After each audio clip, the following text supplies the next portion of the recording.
We were poor and poor.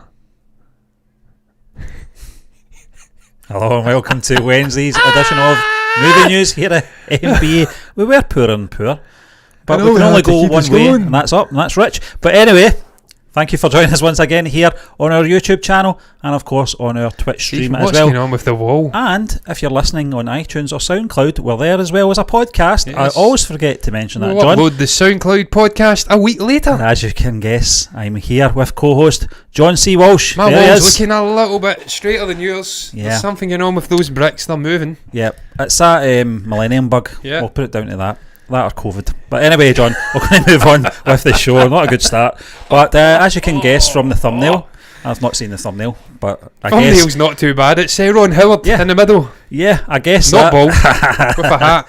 Yep, I was going to use the ball shot. We can talk, but anyway, Ron Howard. Get more hair than Ron. Says Solo 2 still a possibility, John. Solo, a Star Wars story.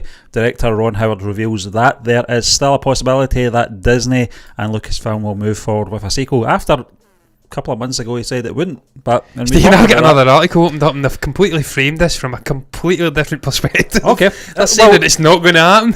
Oh, there we go. But come on, horses for courses, but you can slant it anyway. Well, this is coming in from Screen Rant first and foremost. Yes. It's not from us, so we'll put the blame on them. But I'll just read a couple of things here, John, and then a quote from Ron Howard's full comment as well, and we can read into it.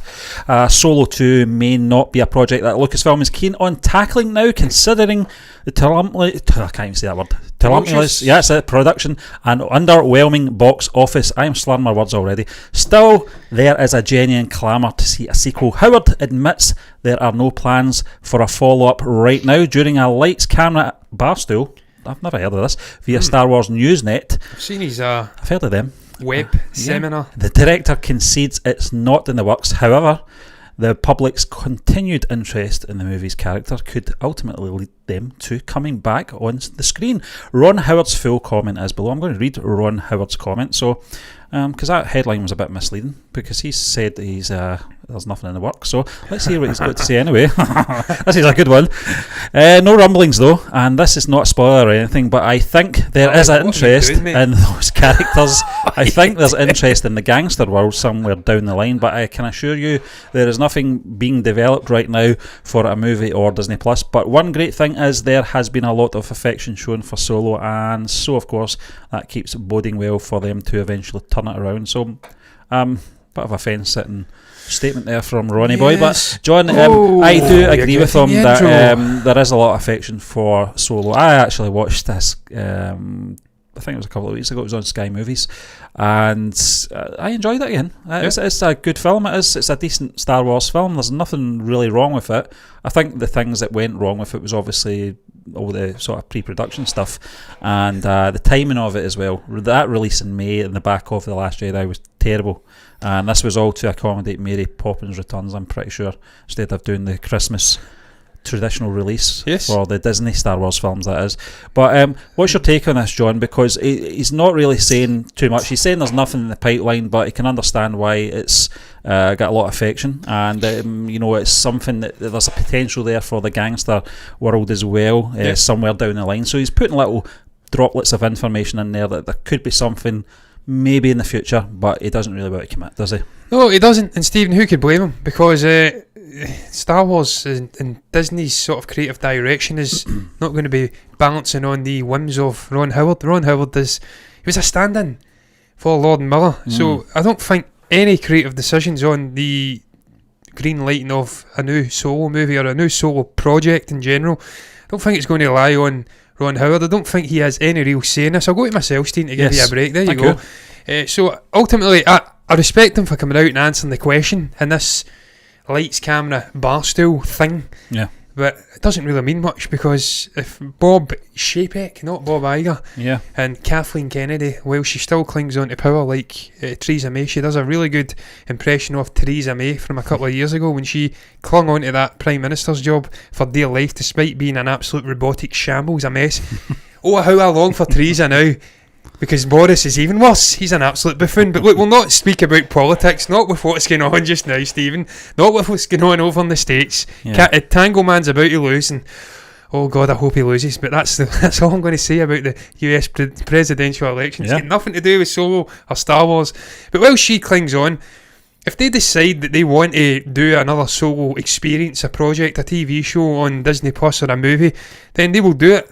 Well, maybe not with Ron Howard having any sort of, I don't know, information about it. So this doesn't really dismay me any. It doesn't really surprise me that he's coming out and saying there's no rumblings, because he'll not hear anything. I know he's widely respected in the company. He's worked with Lucas over the years and the likes of Willow and whatnot, and he done an amazing job on Solo. I really enjoyed the movie for what it was. It was a nice popcorn flick. It wasn't anything grandiose. It wasn't trying to be anything grandiose like what Rian Johnson done with The Last Jedi. It was just a solid space operatic movie like the original. I was going to bring up this quote, but it's way too long, man. Way too long. And it doesn't even pertain to what's been spoken about here. There was just something interesting when he was speaking about George Lucas and how he was actually offered a directing job on the prequels.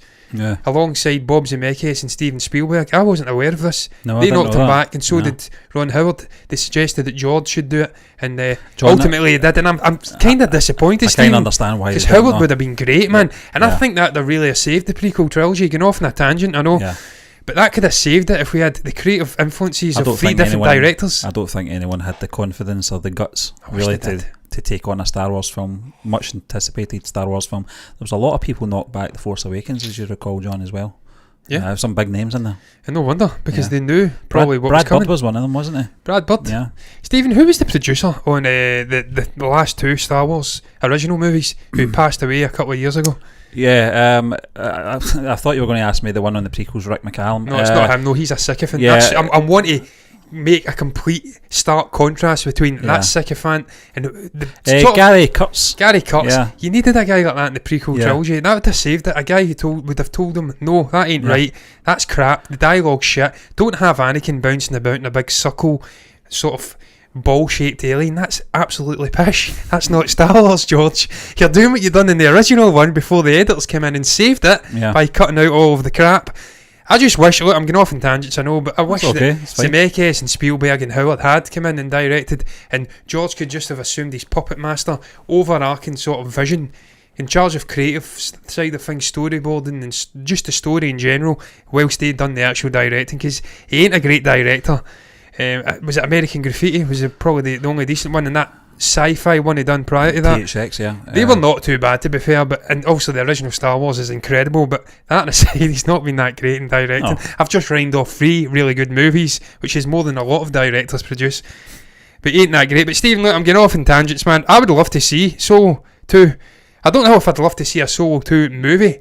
I think I'd much prefer to see Disney Plus. I was speaking to somebody in my work who's into Star Wars and stuff like that, and into movies in general, and I says to him, I was speaking about The Mandalorian, the first episode of season 2, and my exact words were, I want to see Disney and Lucasfilm just focusing on TV shows now. This is the medium for Star Wars now. No movies. I don't want to see another movie for another decade. Let it go. TV shows like The Mandalorian, really well created, curated I should say, well paced, and they just understand. I was speaking about it with Filoni and Favreau, how they really understand. You were speaking about it with them? Not with them, on the show last night. I wish. I was speaking on the show last night about the little nod back to the crate dragging call that Obi-Wan done in the original movie, and how that played back in The Mandalorian. The way they utilise fan service, it all blends in organically. They know what the fans want because they are fans.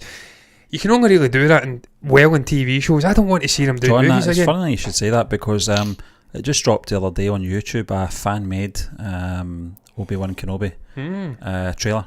Is that Jamie Costa one? No, that's been out. No, I think they've took bits off that, but it was well put together. You know, some of these edits are quite jarring, but this one was very slick. Yeah. And the music and stuff like that played well into it as well. But you're right, I think that medium is probably the best for Solo. With all the characters, that was one of the things I liked about that film, was all these interesting characters and divisions and groups and, you know, mobsters, etc. That's what made it interesting to me. I wasn't really heavily focused on the Han Solo character. No. It's funny, Stephen, he wasn't the main character in his own movie. Exactly. Woody Harrelson's character was Beckett, more prominent. But I think that sort of side of the Star Wars universe interests a lot of people, and I think that's what Ron Howard's saying here, with the sort of underworld. We're getting little glimpses of that anyway in The Mandalorian, but I would really like to see it from the perspective of a mobster. Maybe not Jabba the Hutt. It doesn't have to be. I'd like to see Jabba. It would be great, John, but just from that perspective, I'm saying, I think that would be interesting. I think that is the right medium. I don't think we're going to get a Solo 2 movie, I'll be honest with you. I don't think it's going to happen. No. If it did come out, I'd probably watch it, but I think something like that, especially the Kira stuff with Darth Maul, that interested me as Crimson well. Dawn, I think. And I think there's scope there. And Emilia Clarke, man, really good in that movie for a change. Usually stuff outside of Game of Thrones a bit crap. Last Christmas was decent though, and that other one with the paraplegic, she played a love interest. Yeah. Not my kind of movie, but I did watch it and she was decent in it. She was very good as Kira too. I'd like to see her coming back as a character. I love Donald Glover. Just incredible guy. Well, that's how I was going to touch on tour next, de force, man. The guy does everything. I think it's more realistic that they would do a Lando movie before they do a Solo 2. That's what I'm saying, Stephen, though. If you do a TV show, you can bring back Aaron Reich, Emilia Clarke, Donald Glover, all of the gang, apart from that, I always forget her name, double barrel name, Phoebe Waller-Bridge. She's dead now, unless you do a prequel to Solo. She's dead. She's dead. Yeah. Such a friend's dead. He's only getting into the shop to get a newspaper. Yeah, some random tells him his friends died. Brian Epstein, Brian Epstein, and obviously George Martin. You're often Beatles tangents, Stephen, that's what we like to do all the time. Why not? But Stephen, I think you're right. The mobster thing, you can handle that really well in a TV show. And with Boba Fett having his trademark renewed recently, and him popping up in The Mandalorian, I think they've got visions for this character coming back, having a renaissance, and he could do well in a prequel. We're doing tangents, so we might as well talk about this as well, with your man playing Boba Fett. I can't remember his name. Tomorrow. That's it. That's the one. Water coming out my mouth. Do you think that's a red herring, John? Do you think he is? Not. Do you that would be really a kick in the teeth for someone else? Jesus Christ, it better not be Captain or Commander Rex. Yeah, I hated that. I've got to be honest. He's not an important character to me. He was the old guy in Endor, Stephen, with the beard. They retconned that. Then they animated him for the, I think it was Rebels, wasn't it? But see, that's what Star Wars is famous for, though. Taking little side characters and reverse engineering them into the story and making them something bigger. I would hate for Lucasfilm to dangle that carrot in front of the fans and then pull it away. No, Stephen, he's definitely... It has to be him, doesn't it? It's definitely Boba. Yeah. No doubt in my mind it's Boba. He's got the sort of sniper and the two rifles behind him. He's about the right age. And he obviously sands his armour. The fact they brought in, what's his name? The guy, is it Timothy? Timothy Oliphant. Timothy Oliphant from Once Upon a Time in Hollywood. He was wearing the suit and it wasn't fitting him. They played heavily on the fact his suit survived. It ended up in the Jawa's hands. Yeah. He's out, he survived. It's definitely him, man. They better not pull a trick here. It better not be a clone trooper. I'm waiting patiently for Friday. Yeah. Commander Cody, Commander Cody, it better not be, man. That's a Rex. Am I talking crap? Well, that was the talk. They were saying Rex because I think the bald head and the possibly a white beard. But it could be, because he did play the clones. Yeah. They are all clones of Tamura Morrison's Jango Fett. So we're going to move on anyway, John, before we have any more tangents. This is coming in from Screen Rant, and it's all about the Eternals, who we've almost forgot about, just with lockdown and everything on hold. This was the film we were all looking forward to.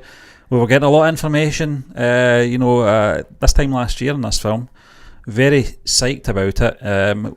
From our perspective, learning a lot from these characters as well that we weren't really aware of. We've always maintained on our hero show we were never massive comic book fans, we were massive comic book movie fans, and this was great, John. We were very psyched up for this, looking forward to it. Obviously it's on hold, as I said, but it's a new promo image that's dropped, and it's very striking, and this is courtesy of Marvel fan Yeeski on Twitter, I think it is. The latest Eternals image has been revealed, arriving as part of a Marvel sticker pack. The picture shows the entire Eternals team lineup, and though the animated imagery means fans still don't know what the cast looks exactly like, it's easy to determine who is who from left to right, if we've got the image there. The lineup is as follows. We've got Sprite, played by Leah McHugh. We've got Kingo, played by Kumail Nanjiani. We've got Jacked. Very. He was hitting the steroids. Fastos, played by Brian Tyree Henry. Yeah, I think so, John. I think he's definitely, he was at it. He's at it. It's an impressive physical transformation, but he's definitely hitting the roids, and there's nothing wrong with that. If you need to make a quick transformation, then why not? You still need to work your balls off. Gilgamesh, played by Don Lee. We've got Cersei, played by Gemma Chan. Icarus, I can't really say. Icarus, yeah. The main man. Yeah, he is. I said it before the show, Stephen. If you're going to bring a main man into a movie like this, you make him a Scotsman. A Scotsman, yeah. Wow. Jack, played by Salma Hayek. A Scotchman. A Scottish. And we've got Thina, played by Angelina Jolie, and Drug, played by Barry Keoghan, and Macari, played by Lauren Ridloff. Yep. And you can check that out on Screen Rant as well, John. It did drop. I did say Twitter, didn't I? Yeah. Yes. From Yizki. So it's a cool poster, John, which it's very retro, isn't it? Very retro indeed, Stephen. I've went to you just as you're cutting into me, so my producing skills are horrendous, well established, ain't good at all. So I can't slag people like Gary Kurtz and that other guy you mentioned, the sycophant, because I'm an even worse producer, but I'm not a sycophant, so that's kind of evens it up a little bit. Stephen, very nice image. We don't know anything about this movie. In truth, there's not been a huge amount of information revealed. I've seen little flashes of images of them in their suits and whatnot. Yeah. But it does look as though I don't know a huge amount about the Eternals. I don't know who the natural leader is, but it does look by that image that it's going to be Richard Madden's Icarus. Yeah. And he's a superb actor. He's given me. That's a Scotch, isn't he? It's a Scotch ripping out on it. He do an English accent like Carl Urban and the boys. But Steve, I don't know what that was. It's supposed to be a Cockney accent. Tangent Wednesdays, we'll yes, tangents. Stephen, he gives me Homelander vibes from the boys with that suit there. It's just something going on with it. But look, it looks very impressive, man. It's a nice bit of artwork. Yeah. Strangely in Spanish. I don't know what that's about. And the actual tweets in Spanish as well. Perhaps it's cards that are out in Spain and they're not releasing them here because they know we're all spoil sports and they'll immediately end up on social media. But look how that worked out. Ended up on social media anyway. But Stephen, not a huge amount to go on. It's just a card, but I'm so excited for this. I think there's huge potential in this movie. It has to work, really, because this is a transitionary period for the MCU in Phase 5. Yeah. We've got stalwarts like Dr. Stephen Strange and stuff like that still hanging around. Hawkeye's still in there, kinda. Maybe handing the reins over to his daughter soon. But we've got some stalwarts, some veterans, the likes of Chris Hemsworth, Thor and whatnot. Yeah. But you need to get these new characters over well. And if also, this movie fails, man, they're screwed. I don't think it will. I think Feige knows what he's doing. But I'm not a Marvel fanboy or anything like that. But I've got every confidence this film's going to work. And I think it's also going to change the landscape of Phase 4 for the better. This is the one that's going to really open up the doors for all these other characters coming in. No Kit Harington on it, Stephen, because he ain't a superhero yet. No. He's playing double duty in this. He's playing two roles. Well, not two roles. It's one character fragmenting into two. Yeah. I don't know if he's a villain. I don't think he is. But he's playing a human figure who then learns of a alternate identity and becomes Black Knight. So Kit's a great actor too. I'm looking forward to seeing him. He deserves some limelight. We don't have an official date release for this yet, have we? Next year. I think it's late next year. Yeah. Maybe the late slot next year. I know it can't be November. No, it can't be because Spider-Man. Oh, no, there's potentially four Marvel movies. Black Widow. Then we know Shang-Chi's the summer movie. Yeah. Then it'll probably be Eternals. Then Spider-Man. November, December time. So that's interesting. Yeah. Spider-Man was a summer film the last time, wasn't it? Yeah. But I'm looking forward to that. Put Spider-Man where they want, Stephen. Absolute really box matter. office People gold. are going to, exactly. People are going to come out and watch it anyway. But yeah, I'm looking forward to it, John. I think as well that out of all the Phase 4, apart from obviously the established characters in established films, this was the one that I was looking forward to the most. This ensemble of characters that I don't know anything about other than what I've read, just to see how it plays out, because I think this is the one that will change the landscape of Phase 4. Stephen, no Penelope Cruz or Angelina Jolie on there either, so that's strange. It does mention Angelina Jolie. Is she there? Right. It does. She may be the one to the left of Richard Madden. I think so. Yeah, I think that's right, John. But it's a cool image, and she's wearing a crown. It's strange. These films, just because of what's happening in the world just now, we're not really getting a lot of information. Hence why we're talking about bubblegum cards and stuff like that. But it's a little bit of information that we do appreciate, and Harley's pushing us to Stephen, any news is good news just now. Further along just watch my show last night and you'll understand how absolutely barren it is. I watched it. Tumbleweed. Yeah. Nothing happening. I'm talking about Halloween, a movie. It's a year away. Yeah. Hollywood, save us, please. we're going to be talking about Scottish films soon, if you really want to get down there. Scottish? But Scottish films, Scottish. Talk about some Scottish films. But anyway, some sweaty socks. We'll move on before we get down a rabbit hole here. This is coming in from Screen Rant once again. And it's No Time to Die director suggests Rami Malek will be the biggest Bond villain yet. Now that is some call. But I'm going to just read this a little bit.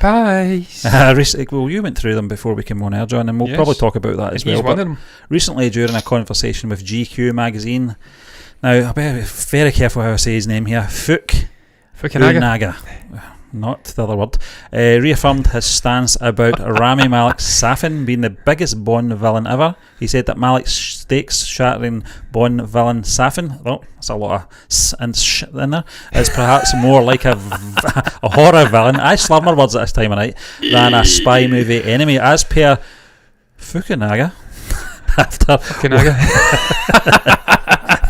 After Walsh's performance as Blofeld, he did not have the option to have a mediocre antagonist in the story, and I get that, and he said this: once we got into Christopher Waltz Blofeld territory, you can't go small again. See, this is the problem with The Dark Knight Rises. We had to think bigger. It's ultimately an inferior movie. It's tricky because you don't want to make a cliche supervillain, but you have to make someone that's threatening not only to Bond and the people he loves, but to the world at large. I totally get where he's coming from, John, and we'll not really know. Sorry, I'm wrecking the show here, but I don't think I don't think he's going to come out and say he's a crap villain. He's going to be the worst one yet. He's going to say he's going to be the best one. He's going to be bigging this film up until its release, and we're not going to know until we see the film, and then we can decide. But John, you went into a bit of a rabbit hole with former Bond villains from down the decades, the likes of Donald Pleasance. I didn't say Donald Sutherland. I did say Donald Pleasance. Sean Bean as well. Stephen, I said Elizabeth Shue the other day when it was Elizabeth Moss, so I can't laugh. I'm putting Back to the Future actors into The Invisible Man. What's your take on this anyway, John? Stephen, I think he's talking absolute nonsense. That's right off the bat. The biggest Bond villain ever. I think he's talking absolute nonsense. He's, in a sense, promoting a movie that's coming out. Yeah. As you say, he's not going to say, this is the worst Bond villain ever. He's terrible. We've got an award, an Oscar winning. I thought I'd lost the whole show there. He's got an Streamlabs disappeared down into the sunset there for a moment. Yeah. But it's back, so it's all good. It's like that little moment in Dangal with Shukra Khan. Sorry, I'm losing the plot. They always turn around if they're in love. It's in love with us, so it turned round. There you go. But Stephen, I looked down the article at some of the more memorable Bond villains, and I'm going to go through them. I've not got them up on the screen, so I can't actually go through them on the actual show. So you'll just have to look at me doing it. Yeah. Rosa Klebb. Let's go to a wide shot. Let's go to a wide shot there. There you go. There you go. Rosa Klebb, number 10 there. Right, this is Screen Rant, incidentally. We just love Screen Rant. She's not the biggest villain ever. Lechefre, that was Mads Mikkelsen, obviously, in Casino Royale. He's not the biggest. Christopher Lee playing a Bond villain at one point. Scaramanga. And then, of course, you go into the likes of Dr. No. Vocal cords. Auric Goldfinger, if I can say his name right. Goldfinger. I've not said it right. Goldfinger. I've got a cold finger. This is what happens when we go to Wide Shot, Stephen. It's just bad luck for me. There's an infamous thing happened to Goldfinger. Sticks his finger in the freezer. Yes. At least he's not sticking it somewhere else, which should be even worse. My dog knows all about that. You back Elton John again. My dog knows all about that. A finger off fudge, just enough. But Stephen. Oh, I love it. I love it, man. These tangents are fantastic, man. Yeah. And I just create my own tangents. Oddball.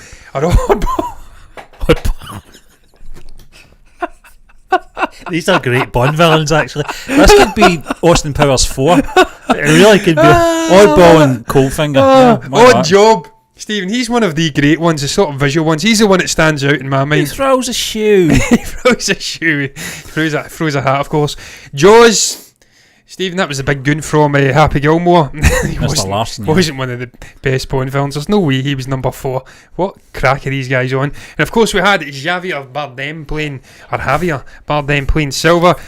Alec Trevelyan, Sean Bean, Blofeld, as you did mention, Stephen. Donald Pleasance, played more recently by Christopher Walsh. Now, I don't know why I went down this tangent again through Bond villains and making a complete arse of all of them, names-wise. Clearly not a big Bond fan, can you tell? But I think the core reason why I wanted to do it was for the end. Blofeld, Christopher Walsh. He is an amazing actor, Stephen. He's worked with the likes of Tarantino. He's already played another version, another incarnation of a Bond villain, Blofeld, played by Donald Pleasance. Yeah. That's arguably the best Bond villain of all time. That's why he's talking shit, incidentally. But the other reason I'm mentioning it, of course, that opens up the possibility of them returning to another infamous Bond character, and I'm absolutely convinced it's going to be Dr. No. I'm convinced that Rami Malek is playing him. His name's not Safin. It's an elaborate ruse, like what they done with Benedict Cumberbatch in Star Trek. He was playing Khan. They gave him another name. Yep. I'm absolutely convinced. And look, they've already come out and says there's something going on. They've admitted that there's something going on.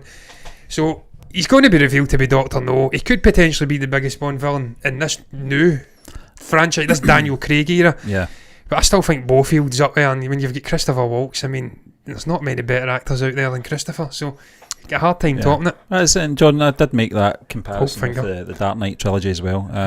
You know, when you put probably the biggest villain in DC, not just Batman, but in DC in the middle of their trilogy, that third film's going to suffer regardless. Absolutely. Tom Hardy, no offence to him, you know, I thought he was a great villain and all that, John, but it was a bit of a come down, and I think that's what the director is saying here, you know, that it's very hard to follow in the footsteps of such an iconic villain. Because they've picked the best Bond villain of all time in the last movie. And that's not to say Rami Malek won't be the best Bond villain. I think, Stephen, I've got high expectations for this. I think it will be a success, this movie. It looks really good. It looks epic in scale. It looks really slick. Looks like a great action movie, and he is a great actor, Rami Malek. Yeah. And you've got Lashanna Lynch and a whole array of other interesting figures in this, and that's why I flung it in there. Yeah, that's a good transition, John, because we're going to move on to Lashana Lynch. This is coming from CBR. We're moving away from Screen Rant. You found this article, John. I did kind of skim over it earlier, and I wasn't really sure how to tackle it, but we will tackle it. Yeah, we'll slap it down. No Time to Die. Lashana Lynch appears to confirm she's taking on the 007 mantle. No Time to Die star Lashana Lynch has seemingly confirmed she will replace Daniel Craig as the next 007 in the much delayed James Bond film. She had this to say: I am one black woman. If it were another black woman cast in the role, it would have been the same conversation. She would have got the same attacks, the same abuse. Lynch told Harper Bazaar when discussing rumours that a black woman would become the new 007, I just have to remind myself that the conversation is happening and that I am part of something that will be very, very revolutionary. Now, not in that quote does she once say she's taking on the mantle of 007. Well, she says there's talks on. There's talks, there's talks, but there'll be brief talks. And they'll be over. Yeah. Because it's not going to happen. They've thrown in that bit there, John, in between her quote saying when discussing rumours that a black woman would become the new 007. So there's nothing concrete in that as far as I'm concerned. No. But what's your feelings on this anyway? Stephen, I don't really care who they bring in to be the next Bond villain. I'm Bond villained out my nut tonight. To be the next Bond, the next 007. I don't care. I'm not a huge fan of James Bond. As long as it's a sort of, I don't know, how would you put it? A worthy actor. Yeah.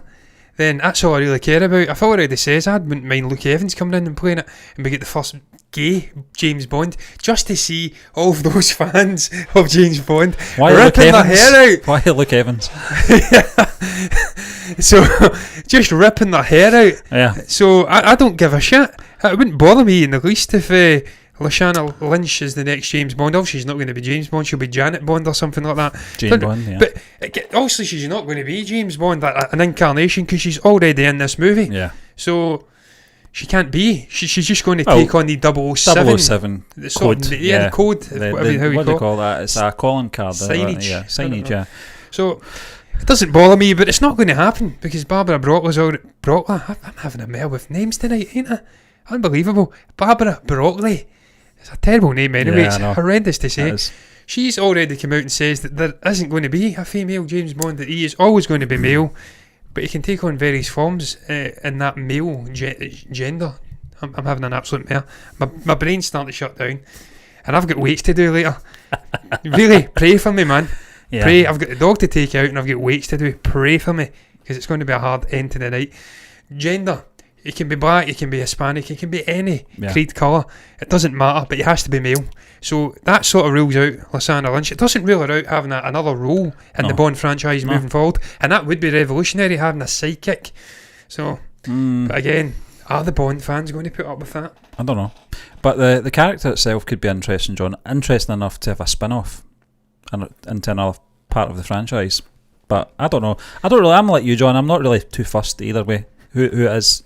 Not just because I'm not a big Bond fan or anything like that. I always take an Bond's interest. Going to die. Well, that's the thing. Is he John. going to die? Because Daniel Craig wanted that. Yeah. He wanted to kill Bond off. He hated this notion of him being unkillable, and it just continue on with another actor. He wanted to do something radical, and he did. They're going to kill him off and then replace him anyway. Yeah, they're going to replace him, so it doesn't really matter. But that's why he fell out with Danny Boyle, and Danny Boyle moved away. That on villains, and as soon as Danny Boyle moved away, they dropped the whole crap about a Polish unknown actor playing the villain and brought in Rami Malek straight off the back of winning an Oscar. So clearly they just didn't like Danny Boyle. That's clearly what it was.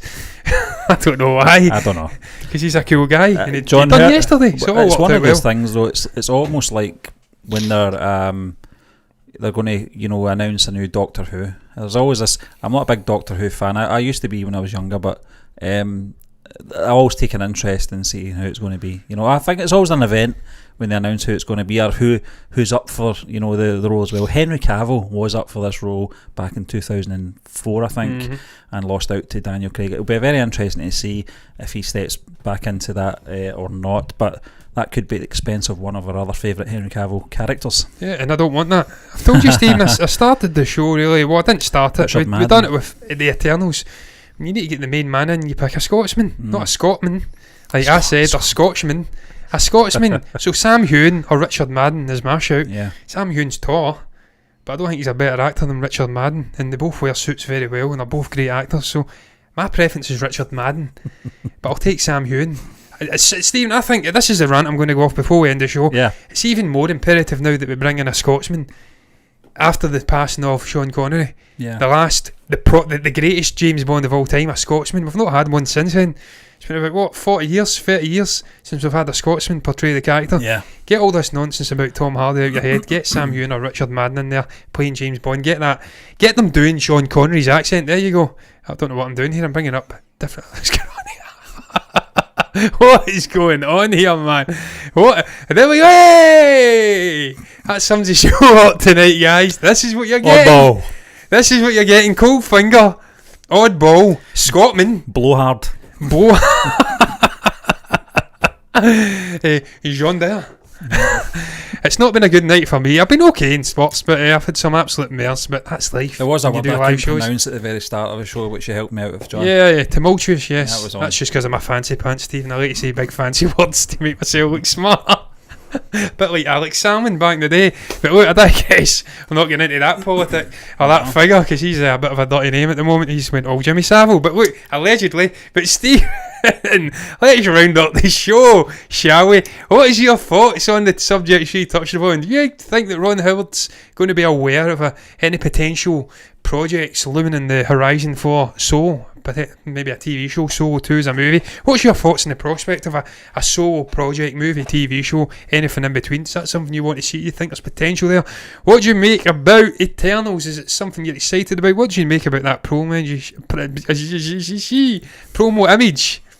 Let's do that again. As the director? It was my first picture as the director, and I actually kind of liked it. That's where I'm at tonight. And finally, what do you make about Bond? Do you think that Rami Malek's James Bond villain is going to be the biggest Bond villain of all time? Or do you think he's talking absolute shite and it'll be... perhaps it'll still be Goldfinger, as I called him? Goldfinger? I don't know. What's your thoughts on Lashanna Lynch? Do you want to see her taking on the 007 signage, whatever the hell it is, call sign? Or do you think that's a terrible idea? Who do you want for the next Bond as well? You can comment below and let us know what your thoughts are down below in the comments section. You can also like the video if you've enjoyed it, and subscribe to the channel if you've enjoyed it. And if you do, that's exactly what you'll get. You'll get more content like this if you've enjoyed it, and it's something you want to see in the future. I just want to say, here's the deal, because that's what Jim Carrey does so well when he does Joe Biden. I've got it out of my system, I says it now. But look guys, as ever man, I'm just going to round it up by saying bye. Bye, bye, bye, bye, bye, bye. Bye bye.